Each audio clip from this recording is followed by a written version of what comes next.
La chaleur qui nous touche est inédite et c'est aussi notre faune qui est impactée. Les abeilles, essentielles à notre écosystème, souffrent de ces températures extrêmes.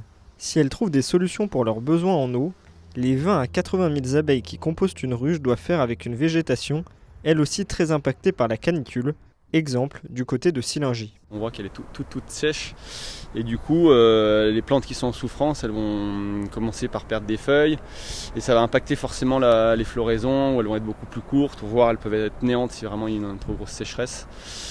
Et il y a encore une deuxième chose, c'est que toutes les fleurs ne font pas de nectar, mais celles qui vont sécréter du nectar, s'il fait vraiment très très sec, le nectar c'est 80% d'eau à la base avant de devenir du miel.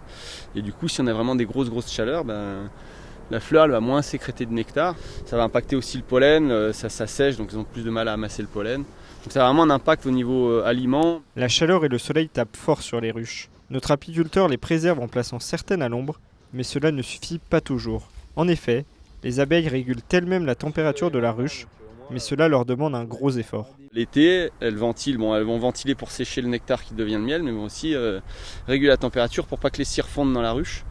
Donc la température, elle avoisine toujours les 40 degrés dans la ruche. Donc l'intérêt de ne pas se mettre en plein soleil, c'est ça, c'est d'aider aussi les plus petites colonies. Donc pour pas qu'elles aient trop de difficultés avec le soleil, quoi.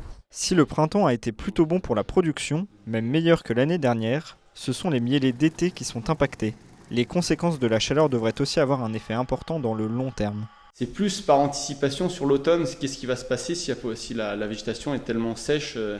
C'est là qu'on a un peu du souci parce qu'il faut qu'il y ait un redémarrage de la ponte pour refaire des abeilles d'hiver en fait. Donc là on a les abeilles d'été, elles vont finir par mourir et c'est vrai qu'il faut que la reine reponde à l'automne pour qu'il y ait du monde un peu l'hiver pour chauffer l'hiver, quoi. Donc c'est là que c'est un peu le souci. Si la situation est pire dans d'autres régions de France, la sécheresse inédite qui touche nos départements inquiète les apiculteurs. S'ils anticipent depuis des années, une bonne pluie ferait tout de même du bien.